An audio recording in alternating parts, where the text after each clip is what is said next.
Piers Morgan and Nigel Farage just challenged Starmer. Jim Davidson's reaction turned heads. Okay. This is the kind of political clash that doesn't just stir headlines, it shakes the whole table. Piers Morgan, never one to bite his tongue. Nigel Farage, Britain's most polarizing political disruptor. And now, Jim Davidson, the unfiltered voice of working-class Britain, all weighing in on one man. Sir Keir Starmer.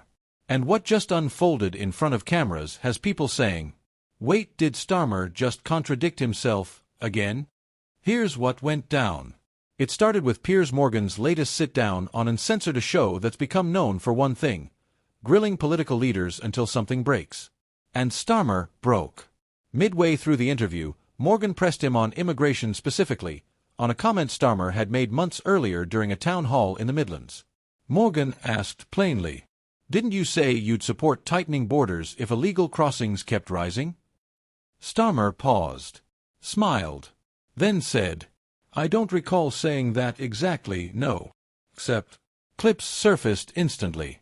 From that very town hall, Starmer did say something very close. Word for word, actually. If the current figures hold, we'll have to look at firming up border controls. We can't allow endless crossings, it undermines public trust. And just like that, Twitter caught fire. Nigel Farage reposted the town hall clip side by side with the Morgan interview. Caption: caught. Again. The video gained over 1.3 million views in 12 hours. But here's where it really takes a turn. Enter Jim Davidson, comedian, commentator, and a man who's never been scared of controversy. He reposted the same clip on his platform and didn't hold back. Starmer either forgot or hoped we did. But the public's not stupid. You can't say one thing in Dudley and something else in London and expect no one to notice.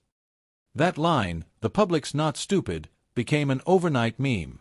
People started tagging it under every Starmer interview clip they could find.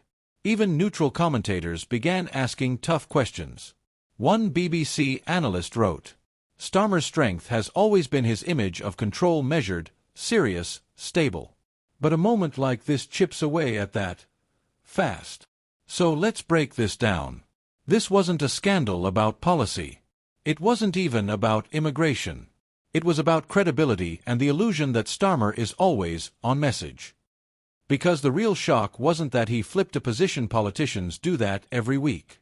The shock was that he did it in the age of receipts, where every soundbite, every speech, every town hall is archived and ready to be played back at 1080p. And when Farage and Morgan are the ones doing the playback, you know it's going to sting. But the fallout didn't stop there. One user on X wrote, "This is why trust in politicians is dead. Say one thing to get the applause, another when the cameras roll." Another posted, "At least Farage owns what he says. Starmer changes based on the room temperature." And even within Labour's own ranks, murmurs started. One anonymous backbencher told The Spectator, "We're walking a tightrope. Every slip-up like this gives the opposition a gift. And the timing couldn't be worse." Why? Because a major parliamentary vote on asylum policy is just weeks away, and the Tories are already spinning this as proof Starmer can't be trusted to take a clear stance. This isn't about painting Starmer as a villain. He's a seasoned lawyer, a sharp thinker, and a man who's weathered years in the political spotlight. But this moment, it pierced something deeper than a headline. It triggered what the public hates most, that feeling of being played. And that's why Jim Davidson's reaction hit home. Because while politicians issue statements, comedians tell truths that land like punches. He said, "The problem isn't that Starmer lied. The problem is he did it with that smug confidence that no one would check." It's harsh, but for many, accurate. With Morgan, Farage, and Davidson, three of Britain's most combative public figures, pointing their spotlights directly at Starmer. And the public watching very closely. It's not about whether Starmer changes his mind. It's about how many times he's changed it without telling us.